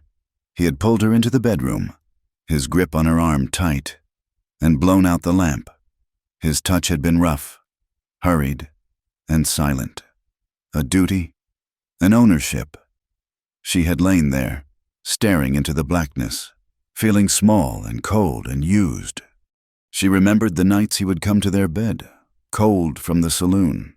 He would take what he wanted, without a word, and roll away, his snores filling the room seconds later. She had learned to make herself small, to feel nothing, to just endure. Tenderness was something she had read about in the dime novels the saloon girls left behind. It was not real. She had believed, in her heart, that she was a woman who was not worthy of it, that she had been born to be a drudge, a convenience, a vessel for a man's anger or his need. Now, this man, this killer, this ghost, was holding her as if she were precious. He was rubbing her hands, his thumb moving in slow, steady circles on her palm, and his only thought was for her warmth. He was not demanding. He was not taking. He was giving. She turned her head, pressing her cold cheek against the rough wool of his shirt, and a single, hot tear traced a path through the grime on her face. They sat like that for a long time, the blizzard shrieking outside, the small stove beginning to radiate a blessed, life-giving heat. "My ankle hurts," she whispered, the first words either of them had spoken. "I know." He shifted, helping her elevate it on the mule's pack. "When you're warmer, I'll look at it." The fire, the shelter, the shared danger. It bound them together. They were the only two people in the world. "Colt," she said, her voice small in the relative quiet. "I'm here. If we get out, if we make it, what will we do?" He was quiet for a moment. He rested his chin on the top of her head. "We'll keep going north," he said, "into Montana territory. I was up there, once, scouting. It's big, empty. A man can lose himself, a man and a woman." "A cabin?" she whispered, the word, a prayer. "A cabin," he affirmed. "A real one, with glass windows. We'll build it ourselves, near a creek. And a garden," she added, a small, fragile smile touching her lips. "I've always wanted a garden, with tomatoes and beans." "A garden," he agreed. "And I'll buy land. I've got money. From my army pay. And from trapping, buried it, back at the cabin. I'll go back for it, someday, when it's safe." "No," she said, her hand tightening on his. "No. We'll get new money. We'll never go back." "All right," he said, his voice soft. "No more looking back." He kissed the top of her hair. "I'll buy land. Etta May, I promise you, a place where no one knows our names, a place where no one can ever hunt you again." She closed her eyes, letting the promise fill her. A cabin, a garden, no more hiding. It was more than she had ever dared to dream. The wind howled, the fire crackled. Exhaustion, deep and heavy, pulled at them. Etta drifted into a half-sleep, her body finally warm, her ankle a dull throb, her heart, for the first time in her life, at peace. Colt held her, his own eyes heavy, his rifle leaning against the wall. Just inches from his hand. He must have dozed. He was jolted awake by a sound that was not the wind. It was a horse's nicker, sharp and close. He was moving before he was fully awake, his hand clamping over Etta's mouth, his other hand grabbing his rifle. Her eyes flew open, wide with terror. He put his finger to his own lips, his body a rigid line of tension. They listened. The wind had died down, just for a moment, and in the sudden, eerie lull, they heard it. Voices. "The tracks end here," a man shouted. "They're in the shack." It was Jedediah. "They must have tracked us." Colt breathed, his face grim.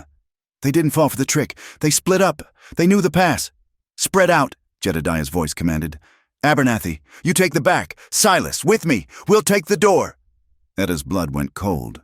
Silas? No, not her Silas. His cousin. A man just as cruel. "Colt," she whimpered, her voice trapped behind his hand. He let her go, his eyes on the flimsy, broken door. "Stay down," he whispered, pushing her toward the corner, behind the stove. "Get your revolver. Do not fire unless they're inside." A heavy boot kicked the door. It splintered, but the heavy snowdrift behind it held it in place. "Harrow," Jedediah roared. "It's over. Send her out. We have a warrant from the marshal." "Liar," Colt yelled back. He leveled his rifle at the door. "You're no law. You're a mob." Last chance. The world exploded. A rifle shot blasted through the thin plank door, the bullet screaming past Colt's head and thudding into the back wall. Colt didn't hesitate. He dropped to one knee and fired, aiming low, through the door. A man screamed. "He's through the back!" Abernathy shrieked from outside. Another shot, this one from the tiny, cracked window at the rear of the shack. The bullet hit the stove, sending a spray of hot metal fragments.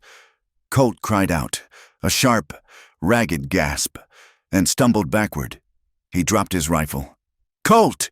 Etta screamed. He clutched his side, his face instantly pale, a dark stain spreading through his wool shirt. "I'm hit," he gasped, his knees buckling. "They're coming," a voice yelled from the front.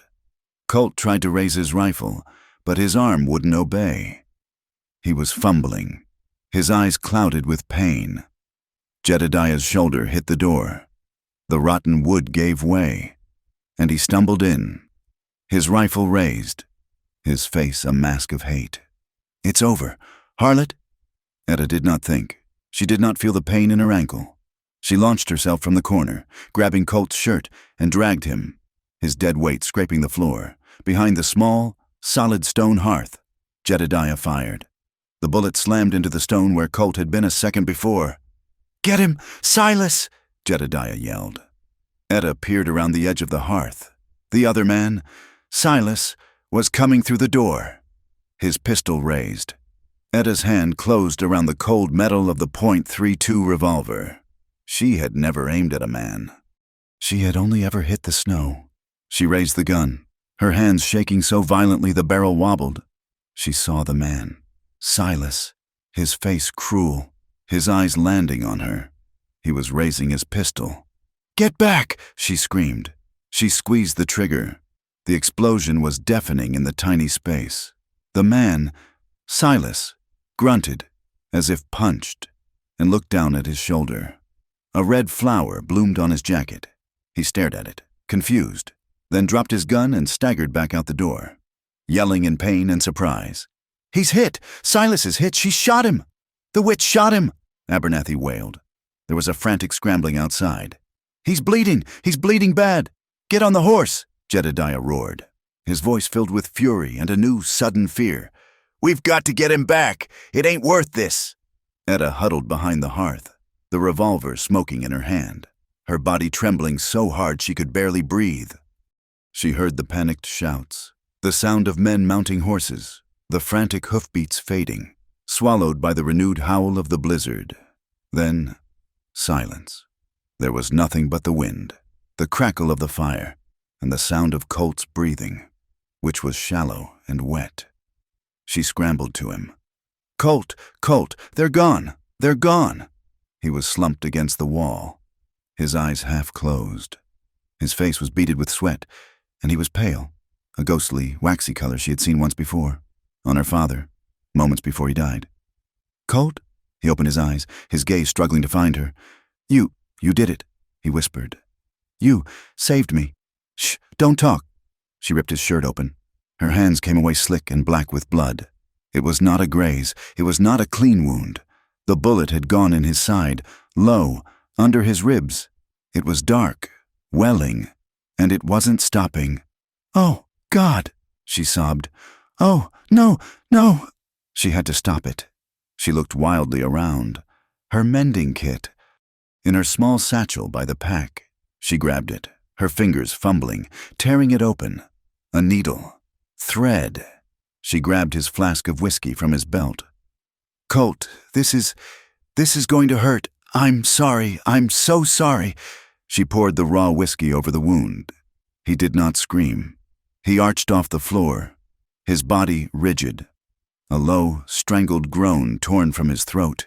She threaded the needle, her tears blinding her, her hands shaking. "I don't know how. Just do it," he gasped. She took a breath. She touched the needle to his skin, and she began to sew. It was a nightmare, a clumsy, desperate butchery. With every stitch, he grunted in agony. With every stitch, she sobbed, the tears streaming down her face and dripping onto his bloody skin. "Don't you die," she pleaded, the words a fierce, sobbing prayer. "Don't you die. Colt Harrow, you hear me? You promised you wouldn't leave me. You promised." She pulled the last stitch tight. It was ugly, a ragged, puckered seam. But the bleeding had slowed. It was no longer gushing. It was just a slow, dark ooze. She collapsed against him, her strength gone. He was so pale, so still. "Colt," she whispered, her cheek against his, which was cold and damp. He opened his eyes. His gaze was faint, but it was there. He saw her, his hand, his left hand, the one that was not covered in his own blood, moved. It found her hand, the one still holding the needle. His fingers, weak and trembling, fumbled, trying to find hers. She met his grip, lacing her fingers with his bloodied, battered fingers entwined with hers. He squeezed, a faint, bare pressure. He did not speak. He did not have to. He just held her hand, his lifeblood on her skin. As the blizzard raged outside the broken door of the tiny, dark shack. Time in the lined shack ceased to be measured by days and nights. It was measured by the state of the fire, the dwindling pile of wood, and the shallow, ragged breaths from the man lying by the hearth. The blizzard raged for 4 days, a relentless, shrieking wall of white that sealed them in. The world was reduced to the 4 log walls, the smell of blood, and the hiss of the wind.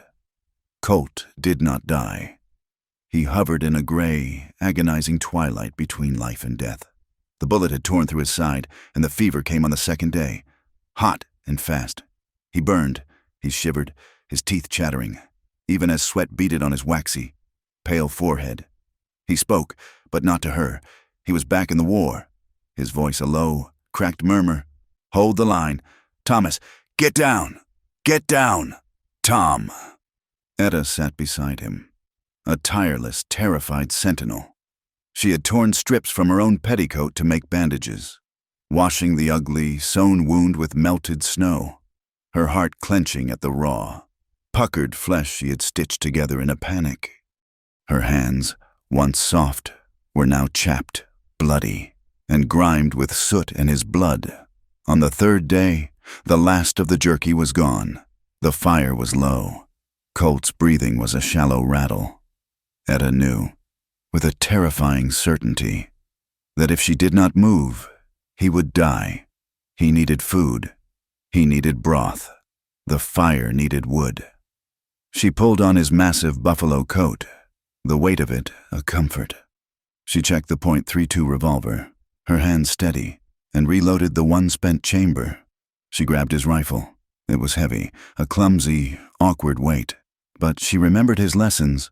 Don't flinch. Keep your eyes open." Her ankle was a swollen, purple knot of pain.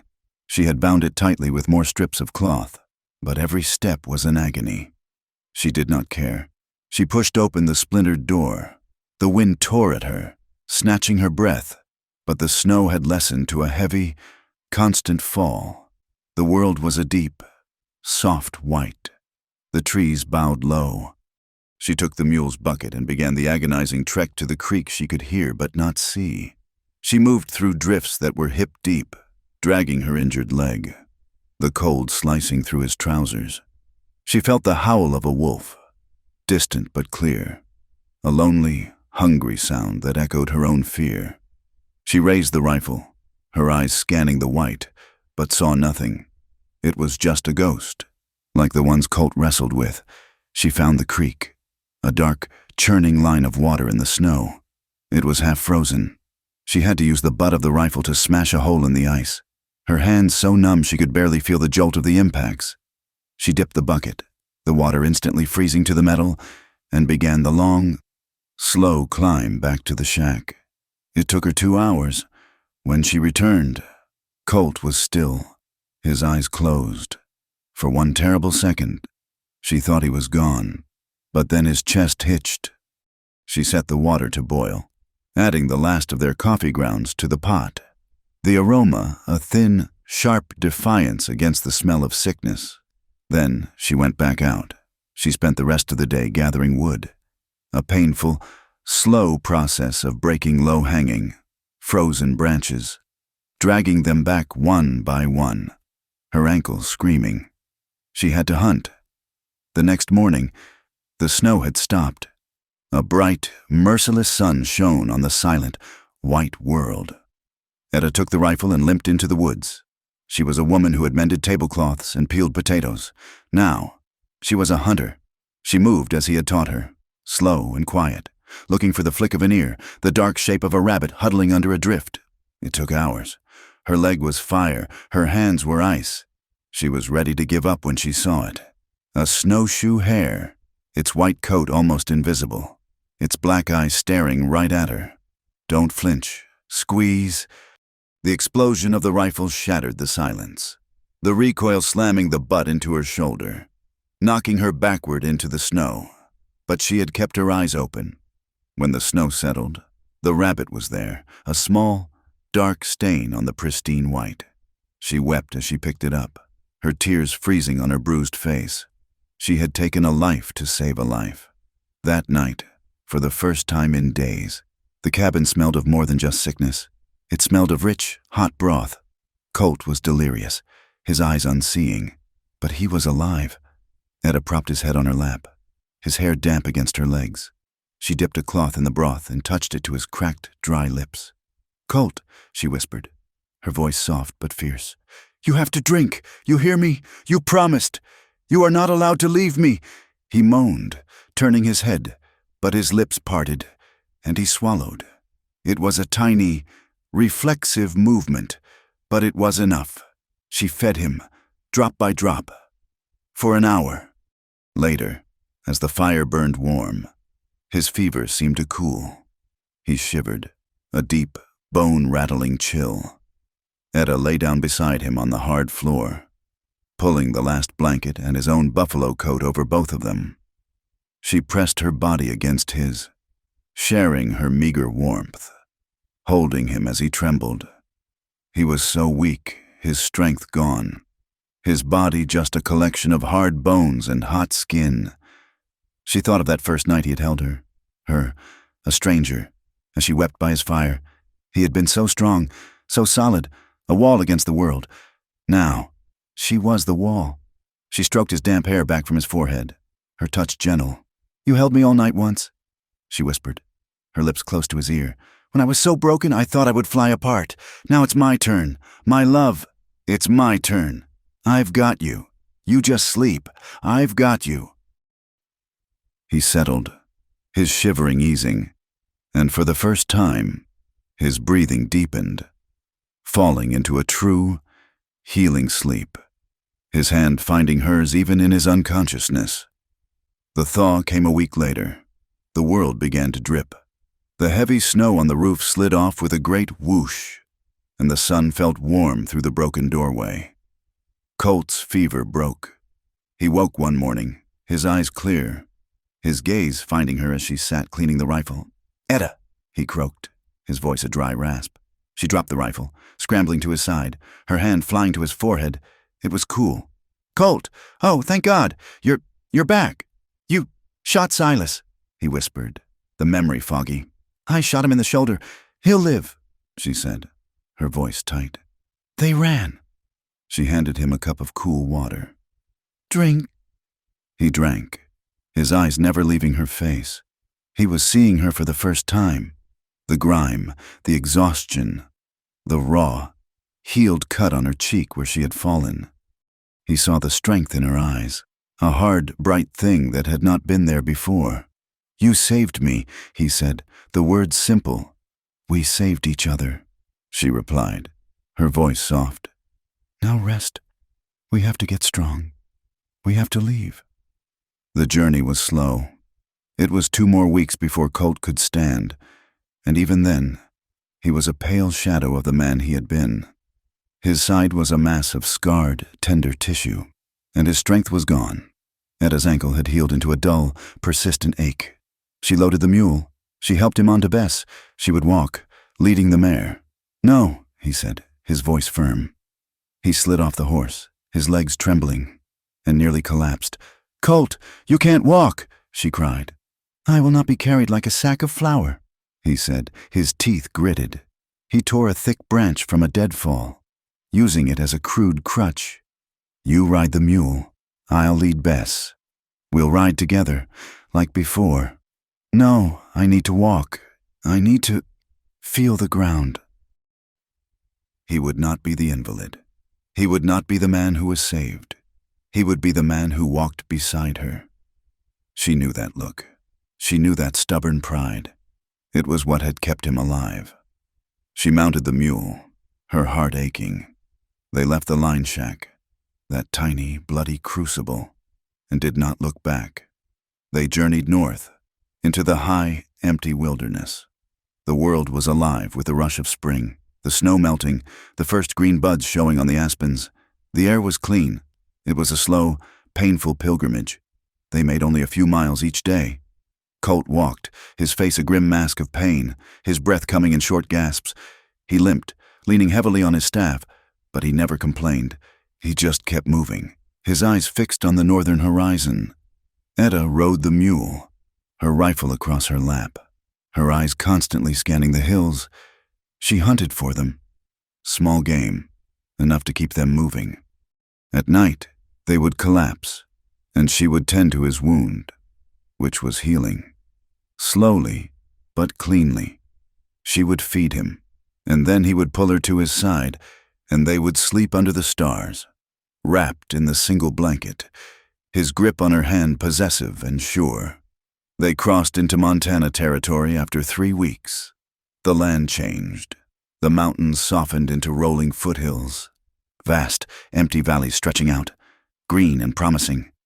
There was no one, no sign of man, no cabins, no smoke, just the sky, the grass, and the wind. They were starving, their supplies gone. And Colt was at the end of his endurance when they crested a low ridge. Below them, in a small valley by a river, was a settlement. It was not a town. It was 3 cabins and a small, hopeful-looking sod-roofed building with a sign that read, "Trading Post."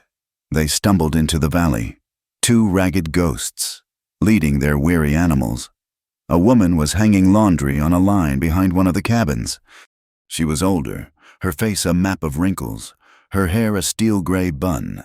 She saw them, and her hands stilled. She watched them approach, her expression wary but not unkind. We need help," Etta said, sliding off the mule, her legs numb. The woman's eyes took in everything. Etta's ragged, boy's clothing, the rifle, her exhausted, bruised face. She looked at Colt, at his deathly pallor, the way he leaned on his staff, his hand protectively on his side. She saw the ugly, dark stain on his shirt. "You're in a bad way, child," the woman said, her voice practical. "Both of you." She dropped her laundry. "My name is Martha. Bring him inside. There's soup on the stove. Martha was a widow. Her husband, a trapper, had died 3 years prior, and she had simply stayed. She ran the small post, trading with the few settlers and the crow who passed through. She was a woman who knew hardship, and she did not ask questions. She saw the wedding band on Etta's finger, the one from Silas, and saw the way Colt looked at her, and she understood all she needed to. She gave them her own small, clean cabin, and she moved into a room behind the post. She tended to Colt's wound, her hands more practiced than Etta's, clicking her tongue at the devil's own stitchwork, but nodding in approval. You saved his leg, child, or his life. It was a close thing. Etta, desperate to earn their keep, began to work for Martha. She scrubbed the post's floors, mended clothes for the 2 other families in the valley, and helped Martha tend her large, robust garden. Her hands grew calloused, her face browned by the sun. The hunted look in her eyes began to fade. Colt healed. The high, clean air and Martha's good food slowly rebuilt his strength. He was quiet, helping where he could, chopping wood, repairing Martha's fence. He watched Etta as she worked in the garden, a small, peaceful smile on his face. After 2 months, he was strong. The limp was almost gone. He came to Etta one evening as she was weeding the tomato plants. I have to go, he said, his voice low. Her heart stopped. She dropped her trowel. Go? Go where? You're leaving. No, he said, pulling her to her feet, his hands gripping her. Never, but I have to go back, just for a few days. She knew instantly. The money, Colt, no, it's too dangerous. Jedediah is in 3 Forks. He thinks we're dead, frozen in the pass. He'd never look for me to come back. Not now, not in high summer. His eyes were steady. I promised you a cabin. Etta May, I promised you land. I can't build it with my hands alone. I won't have us living on Martha's charity. I'm a man who keeps his promises. It's not charity, she cried. It's just... I will be back in 2 weeks, he said. Wait for me, right here, in this garden. He kissed her, a deep, hard kiss that was full of promise and goodbye. He took Bess and was gone before dawn. They were the longest 2 weeks of Etta's life. She worked from sunup to sundown, trying to fill the empty, terrifying hours. Every horse she heard, she thought was Jedediah. Every night, she wept, thinking he was dead in a ravine, just like Silas. On the 14th day, she was washing laundry by the river when she saw him. He was just a speck on the horizon, riding not just Bess, but leading the mule. And the mule was loaded. She dropped the laundry and ran. She did not care about her ankle. She ran through the grass, her heart pounding. He saw her and kicked Bess into a lope. He slid from the saddle before the horse even stopped, catching her as she launched herself into his arms. He held her, his face buried in her hair, and he was laughing. I've got it, Etta, he whispered, his voice thick. I've got it. It's all here, in a tin box. They bought the land that day, 160 acres of high meadow upriver from Martha's, with a creek that ran clear and cold, and a stand of tall pines for timber. They built their home. Colt, his strength fully returned, worked from dawn until dusk. He felled the trees, hewed the logs, his axe ringing in the clean, quiet air. Etta worked beside him. She learned to notch the logs, to mix the mud and straw for chinking. She hammered and sawed, her body growing strong, lean. The walls went up, plank by plank, log by log. Each piece was a testament to their shared labor. Each nail was a promise. They were not just building a cabin, they were building a life, a fortress against the world that had tried to destroy them. It was hard, grueling work, and at the end of each day, they would fall into their bedroll, exhausted, dirty, and happier than either had ever been. When the roof was on and the door was hung, they stood back, hand in hand, and looked at it. It was not a big cabin. It was small, sturdy, and perfect. It was theirs. That afternoon, Etta put on the one clean dress Martha had given her. She had washed her hair in the creek and woven a handful of purple wildflowers into her braid.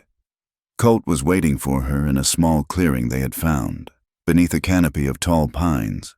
He had shaved, and he wore his one clean shirt. There was no preacher, there was no town, there were no witnesses but the mountains. He took her hands. They were not the soft, pale hands he had chafed back to life. They were brown, calloused, and strong. He kissed her palms. I ain't a man for words. Etta May, he said, his voice rough with an emotion that made his throat tight. You know what I am, what I was. You saved me. From the snow, from the bullet, from myself. My life, it's yours. It always will be. She was crying, silent, happy tears that traced clean paths through the dust on her cheeks. I was a ghost. Colt, I was a curse. I was nothing. And you saw me. You made me real. You gave me a home.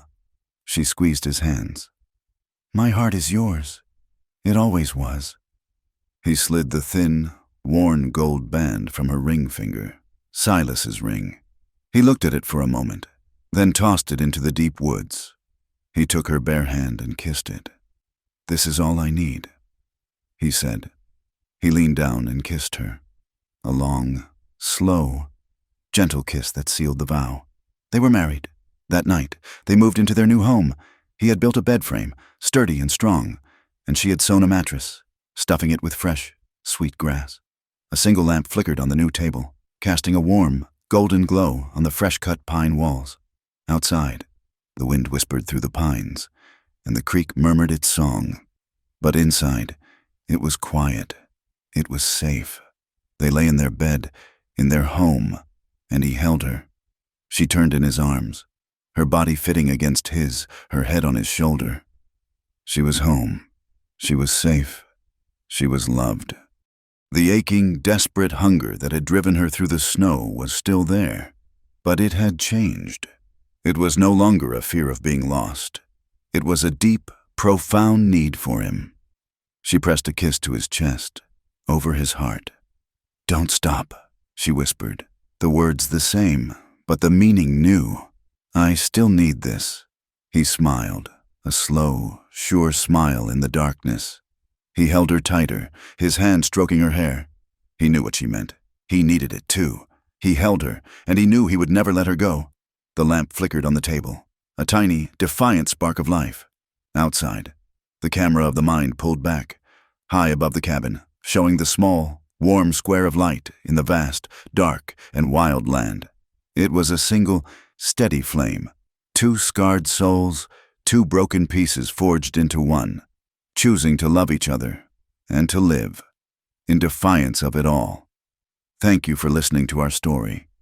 We would love to connect with you, so please comment below and let us know where in the world you are listening from. Be sure to subscribe to the From Wild West channel and share your thoughts in English.